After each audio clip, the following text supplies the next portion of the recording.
सारे इंसान एक वसी मैदान में जमा किए जाएंगे जिसे मैदान हशर कहा जाता है। सारी मखलूक को एक सुर्खी माइल सफेद जमीन पर इकट्ठा किया जाएगा। रब्बे दो जहां इस जमीन को चमड़े की तरह फैला देगा और वो जमीन आज की मारूफ जमीन की तरह नहीं होगी, बल्कि अल्लाह ताला इस जमीन को दूसरी जमीन से तब्दील कर देगा।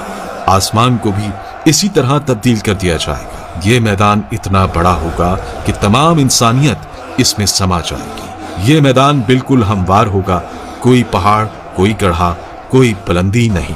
कयामत के दिन हर मरहला पिछले से ज्यादा हैबतनाक और खौफनाक होगा। इसके बाद सूरज सर के ऊपर आ जाएगा।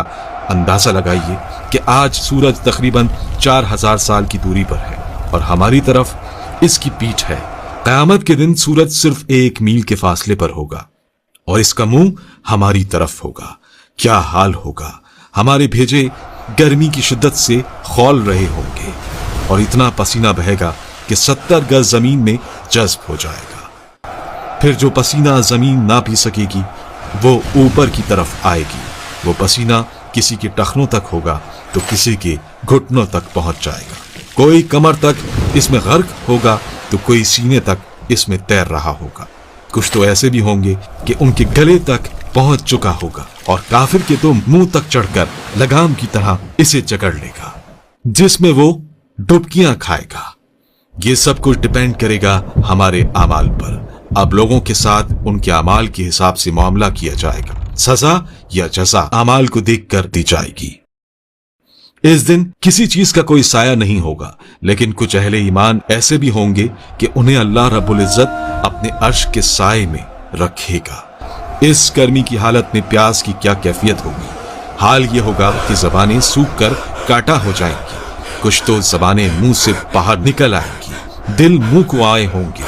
लोग अपने अपने गुनाहों के मुताबिक अजाब में होंगे। इस दिन कोई किसी का हाल पूछने वाला ना होगा। बड़े मजबूत और गहरे रिश्ते इस दिन अपनी वक़्त खो देंगे।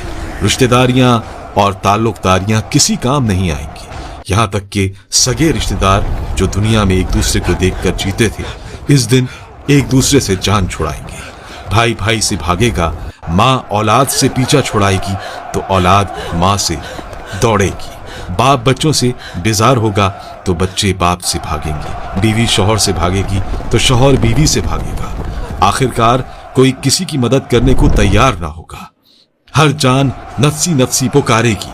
हर शख्स सिर्फ अपनी ही फिक्र में होगा। किसी दूसरे से इसे कोई सरोकार ना होगा। ये मुसीबतें चल ही रही होंगी कि जहन्नुम को लाया जाएगा।